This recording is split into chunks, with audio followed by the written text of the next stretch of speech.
Hello fellow Star Wars fans, my name is Starrapter and welcome to the channel. This is my review for Star Wars Padawan written by Kirsten White. This is a young adult novel published by Disney Lucasfilm Press. This book, as you can tell by the cover, is all about Obi Wan Kenobi. He's about 16 years old in his coming of age story set way before the events of the Phantom Menace. So this is all about Obi-Wan. He's dealing with just getting Qui-Gon Jinn as his master.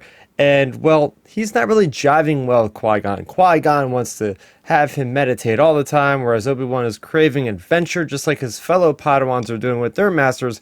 He wants that experience. So one day, he takes a look around the Jedi Temple, finds this little bit of a breadcrumb trail. It leads him to a planet where he brazenly goes on his own after Qui-Gon is nowhere to be found. Qui-Gon's not answering his calls. He says, I'm going to just go ahead and do this for myself. So he feels a sort of call to the Force. It leads him to this planet, and this planet has a bunch of kids that seem like they have Force-sensitive powers. So Obi-Wan, he has a calling to the Force to this planet. He doesn't really know exactly what he's doing, but throughout the events of this book, on this planet, which involves these kids, he's able to kind of figure out what it is that he's set there to do. So getting into my positives of this book, I will say from a young adult book perspective, they do a pretty good job of, Kirsten does a pretty great job of really fleshing out Obi-Wan, kind of getting into inside his brain, as any teenager would do, going through these different motions of where they belong,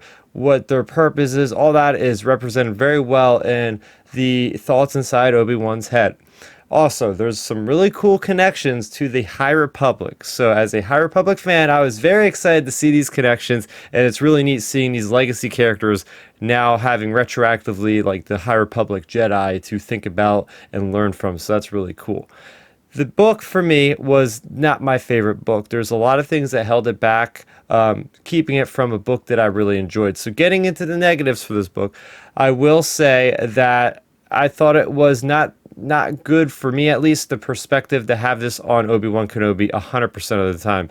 Minus the perspective jumps that go from him to these interludes of this villain. And I feel like the villain's interludes just really didn't add anything, and they were just out of nowhere, just in context, didn't really do anything. It was making me more confused than anything else. And then by the time the villain showed up at the end, like, I understood what his motivations were, but they were not strong and they were not built up enough for me to really even see him as a credible threat. So therefore, I don't think that the villain really worked for me all that well.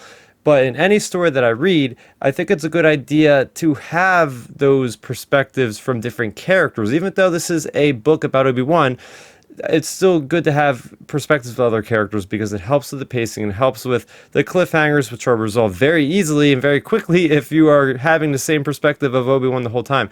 And then it does become a little bit tiresome when Obi-Wan is continuing to say that he doesn't know what he's doing here. And that is kind of like my thought of the book in general. Is like, I don't know what's going on in this book. What's the plot actually doing? We're going on these little adventures on this planet, but what was really the end game here?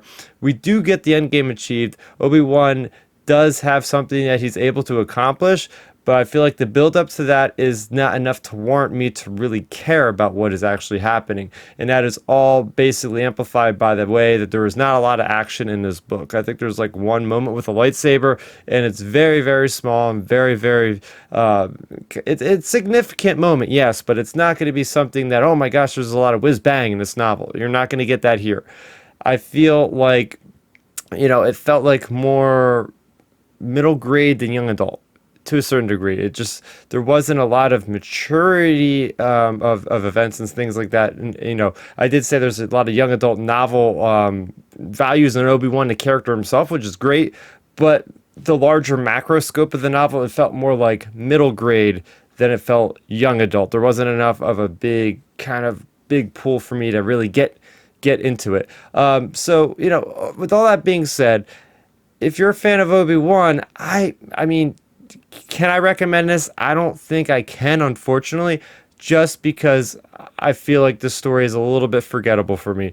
I don't know if this is a big enough of an impact of a story for Obi-Wan. He starts off in one place, he ends up at another, but there's not enough meat there in the middle throughout the story to really get this as a standout story for Obi-Wan.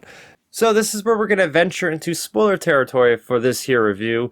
This is a new concept. Usually I don't do spoilers in my reviews, but if you want to stay away from spoilers and you plan on reading this, you might want to skip past this point. So one of the biggest detractors for me in Star Wars Padawan is the difference between these kids that supposedly are using the Force versus Obi-Wan. And he is learning a lot from these kids and they're learning a lot from him.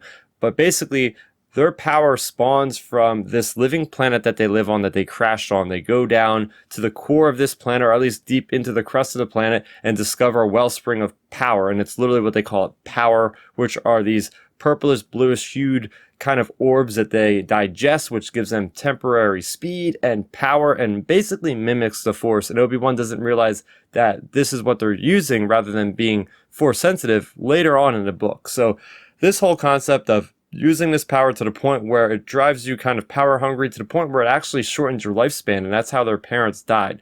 So this entire concept of this living planet, of these kids siphoning the life force of the planet to basically get Force empowered, seemed a little bit heavy-handed for me, if you ask me. Yes, it's very kind of, whoa, what's going on here? Weird, but Star Wars is weird at points, but I think it was handled in a way that was a little bit off-putting, a little bit overpowered. Like, okay, this is people using literal power to become greedy, and then Obi-Wan is finding the balance of the Force and finding that he has to let go of his fears. So that, for me, was a little bit too far-fetched with the whole kid storyline, and definitely something that detracted from me really enjoying the book at its heart.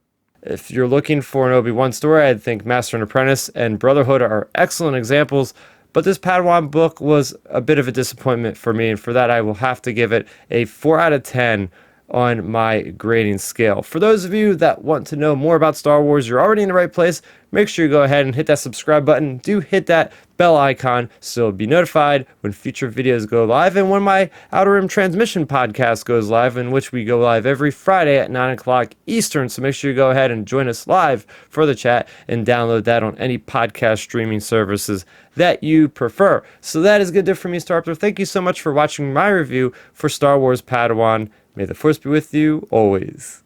Thanks for checking out the video. Please hit that thumbs up symbol. It helps me know that I'm making content that you guys enjoy. And if you enjoyed this video, I also include 2 videos down below you guys should check out. And please consider subscribing to this channel. It helps support me and it notifies you guys of when I get new videos up on the channel. You can also contact me on Twitter, Facebook, and Instagram at Starrapter.